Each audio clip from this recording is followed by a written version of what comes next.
সেই কাৰণে তোৰ আজি দিনক দিনে এই অৱস্থা হৈছে তোৰ দুদিন আগতে তোৰ টিভি পজিটিভ হোৱা নাছিল তো আমাৰ টিভি ডিপাৰ্টমেণ্টৰ পৰা আহি কোনে কি বুজালে তই আজিলে হেৰি কৰি ডক্টৰ ট্ৰিটমেণ্ট নদী বাতৰ নাটকৰে সজাগতা ধপাত মুক্ত যুৱ প্ৰচাৰ অভিযান 2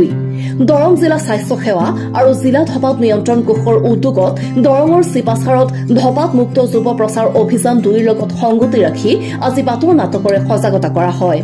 বাতৰ নাটৰ শেষত জিলা নডেল বিষয়া ডাক্তৰ নিপেন চন্দ্ৰ কুমাৰে ধপাত সেৱনৰ পৰা হোৱা বিভিন্ন ৰোগকে ধৰি মুখৰ 90% কেঞ্চাৰ ধপাত সেৱনৰ পৰা হয় বুলি ব্যক্ত কৰাৰ লগতে ভাৰতবৰ্ষত প্ৰতিদিনে ধপাত সেৱনৰ বাবে 3700 জন লোকৰ মৃত্যু হয় জিলাখনৰ সকলো মুখ্য ঠাইতে বাতৰ নাটকৰে সজাগতা কৰিব বুলি সংবাদ মাধ্যমক জনায়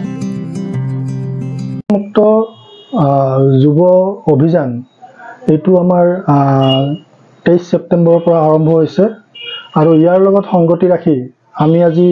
চিপাজাৰ অঞ্চলত এখন বাতৰ নাট অনুষ্ঠিত কৰিছোঁ আৰু ইয়াৰ মেইন উদ্দেশ্য হৈছে আমাৰ মানে ৰাইজক এৱাৰনেছ কৰা ধপাতৰ বিষয়ে এৱাৰনেছ কৰা কাৰণ আমাৰ ভাৰতবৰ্ষত প্ৰতিদিনে প্ৰায় 3700 মানুহৰ মৃত্যু এই ধপাত সেৱনৰ ফলত হয় মুখৰ 90% কেঞ্চাৰ এই ধপাতৰ ফলতেই হয় আমি এটা এৱাৰনেছ কৰি বিশেষকৈ যুৱ প্ৰজন্ম যি আমাৰ ভৱিষ্যত তেওঁলোকক যাতে এই ধপাতৰ কুফলৰ যিটো কুফল তাৰ পৰা আমি যাতে ৰোধ কৰিব পাৰোঁ তাৰেই আমি আজি এটা বাতৰ নাট কৰি পেলাই এৱাৰনেছ কৰিছিলোঁ ধন্যবাদ আচলতে দৰং জিলাৰ যিটো ধপাত নিয়ন্ত্ৰণ কোষ আছে